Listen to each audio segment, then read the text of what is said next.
Welcome back to the show. I'm Faraz Siddiqui. We're going over quarterback and running back rankings going into week 6.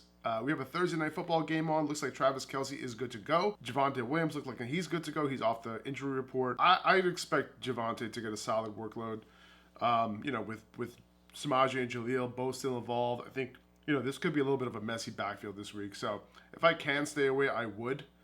We're not going over wide receivers today, but the Chiefs have let up in a bit, in terms of defending perimeter wide receivers. The slot is also somewhat vulnerable, so both Judy and Sutton are wide receiver 3s for me this week. I have Judy ranked slightly higher because his route participation did go up significantly to 95% this past week, so and his target share also jumped to 31%.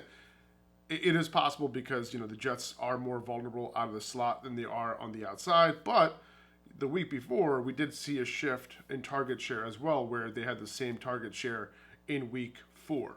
Okay, so there could be a little bit of a shift here. We'll see what happens tonight, but both are in play in what I'm assuming will be a negative game script for them against Patrick Mahomes.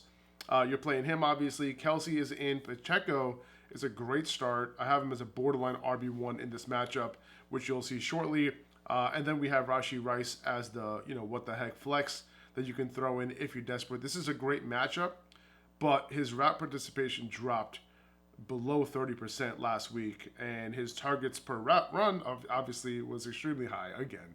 Absolutely insane at 50%. Okay. Few injuries to go over real quick. Jeff Wilson, he was limited on Wednesday. Ribs, finger, hip injury. Hip injury now. Okay. We don't know what that means, if he's going to play this week or not. He's definitely a little bit of a risk this week because it is his first week back. Kind of have no idea what this workload is going to look like. But, we've seen before. I think as soon as they traded for him, they ended up playing him last year, and then he ended up moving into the 1A very shortly. We'll see what ends up happening this week. Either way, obviously I love Raheem Mostert this week against the Carolina Panthers. We wish we had Devon Achane, but Jeff Wilson, could be in play this week, but I'll play him as a upside flex at best, but understand that his floor this week in his first game back is 0. Chris Olave was limited, so it was in fact the toe injury. That's the injury designation that he has. It looks like he should be good to go this week. He did play through the entire game last week, so I would expect him to play. Darren Waller didn't practice, and this is not because of the hamstring. It's because of a new injury. It's a groin injury this time. Not great. This is not what you want to see. So I would be prepared to not have Darren Waller this week, just in case this is a serious injury and he cannot play. Dalton Kincaid has a concussion. He was placed in the concussion protocol. It is possible that we see, Dawson Knox get most of the tight end reps this week, but he's dealing with a wrist injury of his own. He was limited in practice, so keep an eye out on that if you're looking for a tight end. Derek Carr practiced in full. That's good news. He should be good to go. I think the timeline on this AC joint sprain for him was 1 to 2 weeks, so he's kind of past that now. Hopefully he'll be good to go moving forward, and we can see some big games out of Chris Olave. Mike Evans didn't practice on Wednesday. Not a great sign coming out of the bye. He had that hamstring injury. He is over 30 years old. Not great. Okay, so it is possible that he doesn't play this week. We'll monitor his injury status on Thursday and Friday's practice. We'll see how that goes, but this is not a good sign to start the week. Be prepared to be without him.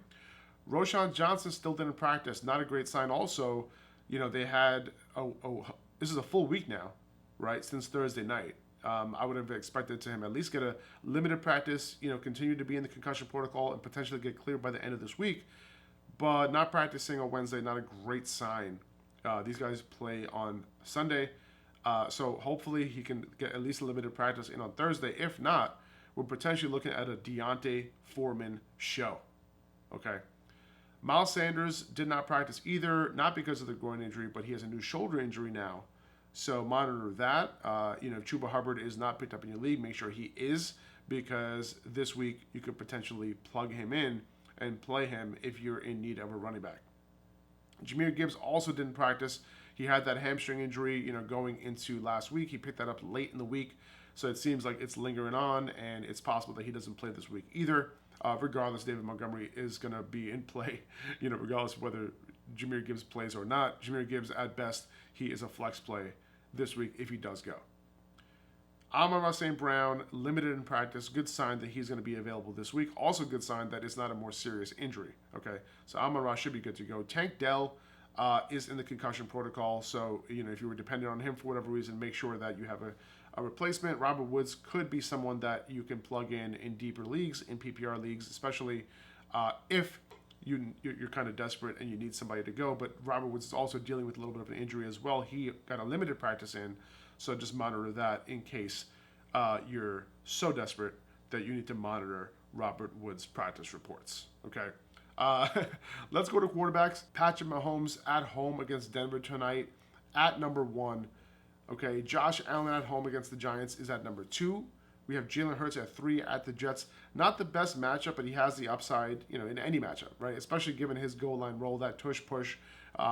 He's the favorite to the lead quarterbacks in rushing touchdowns this year. He has the weapons. He can still get it done. At 4, I have Lamar Jackson at Tennessee. He had the solid matchup against the Steelers last week, but didn't come through. You never know what happens in these division games, but I think this can be one of Lamar's big passing days against Tennessee. They gave up 300-yard passing days this season. Derek Carr, Justin Herbert, Deshaun Watson in weeks 1 through 3. Then they saw a shell of Joe Burrow. Then they saw Anthony Richardson, who got banged up, almost threw for 100 yards himself. And, him and Gardner Minshew almost combined for 300. So this could be a good day for Lamar. We've been waiting for that big passing day from him. I think this could be a big one for him and Zay Flowers this week. I have to throw Justin Fields here, at 5. Right? There's an argument for him to be above Lamar, maybe even above Hurts this week with the tough matchup. But I just think there's a greater range of outcomes for Justin Fields, right? He's definitely hot right now. Okay, so you definitely have to start him, no doubt. 8 touchdowns in the last 2 games against 2 bad defenses. Well, he gets another bad defense this week at home. So keep riding this hot streak. Expect him to continue to feed DJ Moore in a very exploitable matchup for him as well. Tua Tagovailoa against Carolina at 6. I have Trevor Lawrence at 7 against Indy. This is a really good matchup for Lawrence. He already played them in week 1. He had a solid day against them, but this time he's at home. I can't put him above Tua because, the range of outcomes with Lawrence is just way higher. His floor is a lot lower. But this is the matchup I think he can come through in. If he can't come through in this one, and by the way, he hasn't been a good fantasy quarterback this year. So if he can't come through in this one, I don't know what to tell you. We're going to have to downgrade him the rest of the way. Okay. Justin Herbert's at 8 against Dallas. He's been putting up points. He's been getting it done every single week. But this is a tough matchup. I know it's easy to look at what Brock Purdy did last week against them and think that Herbert is also going to just sling it all around the field. But, I think Dallas's defense, is going to come to play in this one after getting embarrassed. This game is also nationally televised on Monday night, so I think they're going to come out. Now, he does have reinforcements coming back. Austin Eckler coming back, so that's going to help. Hopefully it doesn't mean that his ADOT just completely shrinks, right? And that he just checks it down a ton to Eckler. I mean, maybe that's good if you have Eckler, but just for this offense and Justin Herbert in general, you want him to, continue to throw down the field as he's done with Kellen Moore coming in. But this is the first game that we're going to see here with Eckler, without Mike Williams this year, with a new offensive coordinator, Kellen Moore, right? Now, Vegas does think that this is going to be a very, very high-scoring game. Okay, so that's good to see. So, I think I trust that Herbert should get it done, enough to the point where he'll come through as a QB1 this week. Joe Burrow's on his way up. I think last week's game was extremely encouraging. He was moving around better. He looks better overall. Hopefully it wasn't a mirage, right? And we can trust this a bit. He would normally be higher if I did trust that his injury won't be affecting his play, but I think this is a happy medium here at 9 at home against Seattle. The 3 quarterbacks not named Daniel Jones to go up against the Seattle defense has averaged 339 passing yards this year, and I think T. Higgins should be back this week. Got a limited practice in on Wednesday, which would be great for Burrow. So let's see if Joe can stack 2 in a row here. We'd all love to see it. At 10, I have Stafford against Arizona, looking like a very exploitable matchup here. He has 2 very good wide receivers at his disposal now. I really like him this week, so he gets bumped into the top 10. I think the Rams are 4th in implied points going into this week. At 11, I have Brock Purdy. This looks like a tough matchup on paper, and it could be. But when you look at the quarterbacks Cleveland has gone up against so far, you don't really look at those names and get wowed, right? Like Burrow in week 1, banged up. Kenny Pickett, then Ryan Tannehill, Then the Ravens destroyed them in week 4, and Lamar threw it only 19 times. Still managed to throw 2 touchdowns. Purdy looked really comfortable last week. This week, going into Cleveland, I think he can get it done. Dak at 12, this is a good matchup. We've seen Dak bounce back after horrific performances before. I think he can get it done against Vegas. Get it done because Vegas is expecting this game to hit 50.5 points with Dallas favored by 2.5. Their implied total will be 5th highest this week. Tua, Tannehill, Cousins, they all had great fantasy performances against the Chargers. The only quarterback that didn't do well in terms of fantasy was Aiden O'Connell. Okay, so I think Dak can bounce back here. CJ Stroud at home against New Orleans. This is definitely a test for him. He's been relatively consistent. Jared Goff in Tampa. Next up here, tough matchups. I think Jared Goff, like Amon-Ra St. Brown coming back, I think this is going to be great. He obviously has a Sam Laporta as well. I would love for Jahmyr Gibbs to get more involved in the passing game, which would elevate Jared Goff as well. But, a little bit of a tough matchup. Quarterbacks haven't fared too well in Tampa. Geno Smith in Cincy, I think this is a little bit of a tough matchup for him. Cincy has done a really good job defending perimeter wide receivers. That's where his main weapons live, right? DK and Tyler Lockett run most of their routes from the outside. We'll see if they can overcome that. But I couldn't move Geno up closer to the top 10 because of it. Kirk Cousins is up next here. Without Justin Jefferson, just makes a huge difference for me. We need to see Jordan Addison step up and command those targets, as an alpha that, he's kind of stepping into right now, right? So I doubt they stay as pass heavy, without Jefferson. So I think that things change a little bit, even though this is a very good matchup. They're going into Chicago, though, division rival. This could be a little bit more interesting than we think. Rounding out the top 20 here, Kirk Cousins, Josh Dobbs, Russell Wilson, Gardner Minshew in Jacksonville. Good matchup for him this week, so he gets bumped into the top 20. And then Sam Howell at 20 against Atlanta. I have Deshaun Watson currently out of the rankings for now. Not sure he's going to play this week. Please take a minute to hit follow, subscribe, add on this podcast in your podcast app. If you're watching on YouTube, please hit the subscribe button. It just takes a second. It helps us out a ton. And you'll have the latest podcast episode that we do right there on your feed. So I'd really appreciate that. All right, let's move on to running backs. Christian McCaffrey is at 1 against Cleveland. Bijan Robinson at 2 against Washington. I'm really tempted to put Tony Pollard at 3. I really like him this week. I just trust Bijan more. We know that the Falcons aren't going to mess around. They're going to use their running backs no matter what. But the Chargers are giving up the 7th most fantasy points to running backs. They've given up the 9th most receptions to running backs, and they had a bye week. Okay, so they're giving up a lot of production in less time than all these other NFL teams. I expect a bounce back week for Pollard here. At 4, I have Austin Eckler against Dallas. He should be back this week. He said he's 99% sure that he's playing. That's great news. Tough matchup overall, but he's extremely involved and should get it done, especially in what Vegas thinks will be a high-scoring and close game this week. Travis Etienne at 5 against Indy. Had an amazing week last week. Had a solid day against them in week 1 as well. David Montgomery have him at 6 against Tampa. Jahmyr Gibbs still didn't practice. They've shown that they're willing to give Montgomery a serious workload regardless. Right? He has a 21 carry day, 32 carry day, and 19 carry day. Last week. He has at least 1 touchdown in every single game he's played so far. Okay, so the volume's going to be there, even though the matchup isn't as good as the last 2 weeks. Still got to play him, if he's going to get the volume, right? He's also been playing on third downs and long down distance situations, so you got to like Montgomery moving forward. And obviously, you heard what Dan Campbell said, this doesn't look like it's changing anytime soon. Okay. Sucks for whoever drafted Jahmyr Gibbs, though. I have Kyren Williams at 7. This is a good matchup. The volume should be there. He's playing a workhorse role. This could be a high offensive output game for the Rams against Arizona at home. The Rams are favored by 7 according to FantasyLife.com's Game Hub, and the total is 48.5, which means that the implied total for the Rams is 4th overall this week with 28 points. It's only behind the Dolphins, Bills, and Chiefs. Okay. It also helps that Arizona has given up the 4th most fantasy points to running backs this season. And they're particularly vulnerable to running backs in the red zone, just giving up the most touches by far to running backs in the red zone. I have Kenneth Walker at 8 against Cincy. Solid matchup. Cincy's actually given up the 5th most rushing yards to running backs. By the way, Kenneth Walker saw his highest snap percentage all season before the bye at 71%. So that's great to see after, sub 65% snap shares to start the year before week 4. Raheem Mostert is at 9 against Carolina. Amazing matchup, right? Like, I don't have to say much about that. We were hoping to see Devon Achane in this game, but, I think Mostert can get the job done. Carolina's the best matchup for running backs outside of the Broncos. So this is awesome. If you have Raheem Mostert, I'd be pretty excited going into this week. Alvin Kamara in Houston. I was really surprised that Houston was able to stifle Bijan and that Atlanta run game this week. This past week, that's what they focused on. It allowed Desmond Ridder to actually have a good game. Let's see what Houston decides to do this week.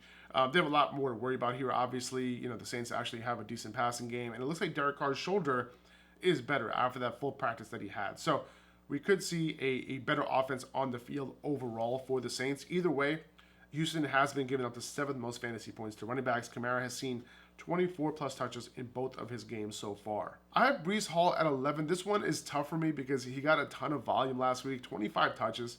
Okay, he's unleashed. Not fully unleashed, by the way. Okay, I'll get to that in a second. The talent is ridiculous, right? He's also going up against the toughest fantasy defense, right, in Philly, right, against Philly at home. The good thing is that, he had 76% of the rushing attempts last week. He didn't run as many routes as I'd like him to run.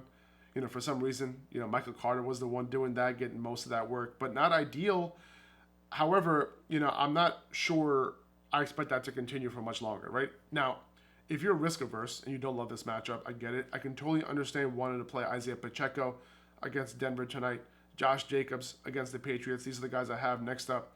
The thing is, it just takes one run from Breece, right? And we've seen that home run ability multiple times this season, right? I have Jacobs at 12. I have Pacheco at 13. I have Swift at 14 against the Jets. The Jets have actually allowed the 10th most fantasy points to running backs, and it's mainly because their offense stinks, right? If that makes sense. Because the offense, giving the ball up, keeping the score down, running backs are just able to get volume against them, right? The Chiefs had success doing it. The Patriots ran the ball a million times against the Jets.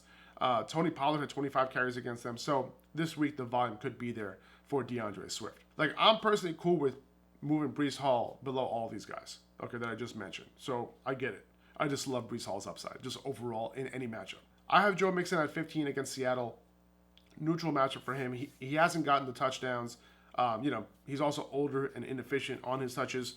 But the offense is getting better, hopefully, right? We saw a little bit of that last week. I think we should see some more success and more touchdowns coming his way. Tajay Spears is closing in on Derrick Henry's workload a little bit. Okay, first of all, according to Fantasy Life utilization, Tajay has been on the field for more than 50% of snaps in 4 of 5 weeks. His share of the team's total rushing attempts went up to 33%, which brought Derrick Henry's down to 62%. Okay, that's not what we're used to with Derrick Henry. Spears is also running a route on more than 50% of dropbacks, and he's being targeted on 24% of his routes run in each of the last 4 games. Okay, he's also been pretty damn good. 11% of his attempts have gone for more than 15 yards. That's only lower than Devon Achane and Breece Hall. He's 6th among 50 qualifying running backs in missed tackles forced per attempt. He's 4th among 50 qualifying running backs in yards after contact per attempt. So there's a reason he's seeing the field. Okay, so if you're in a PPR league, Derrick Henry's expected points per game is sitting at 19th. And guess what? That's exactly where he's sitting in fantasy points per game. So Tajay Spears is definitely affecting Henry. He's limiting the type of workload we usually see from him. And Spears is becoming someone that you can potentially flex in deep PPR leagues based on the fact that, he's seen 4+ targets in, 4 or 5 games here and is able to do his thing and be efficient. Going over the rest of these running backs here, Saquon Barkley, I have him at 17. We'll see what his workload is looking like. He still has that huge piece of tape on his ankle in practice on Wednesday, limited in practice. Not really what you want to see going into this week. Who knows how much work he's going to get, right? So a little bit of a risk. Talking about risk, I have Jonathan Taylor and Zach Moss at 18 and 19. I have Taylor, a little bit, about like one spot above him at 18. Who knows what's going to happen here, right? I have huge concern. Does Jonathan Taylor talked about this being his first real full week of practice. So maybe that's where he kind of steps above Moss. Do we really expect Moss to get another big workload this week? I don't know. That's why I have him at 19. I have him back to back. This is really a tough situation to decipher. Okay. The reason why I have Moss still here is because, like, I don't want to miss out on another big game, right? Like, if I have him, like, he'll probably be in my lineup because most people had him on the benches last week and then he disappointed. Now we're going to put him in and just watch. Like, he's just not going to be anything. He's going to turn into a pumpkin. Who knows? This could be a 50-50 split. Who knows? But we have to go off of what, our intuition is going into this week. I have James Cook at 20 here to round it out. And his share of the rushing attempts overall has been going down. However, in this game against the Giants, I think the Bills should be in full control. We could see a pretty good game from James Cook. I would not be mad if we moved him up, maybe ahead of Saquon Barkley if you're looking for a little bit of safety. And that's going to do it for this episode, guys. Really, really appreciate you. If you want the full rankings, by the way, full positional rankings, full flex rankings, all of that's up right now at upperhandfantasy.com. You can go check that out there. Trade charts, trade articles, all of that at upperhandfantasy.com. Go check it out. Again, if you could subscribe to the show, that would mean the world to us. We really appreciate it, guys. Thank you so much. And we'll be back. Me and Zach will be back tomorrow talking wide receivers and tight ends going into week 6. All right. Appreciate you guys. Thanks a lot. See you later.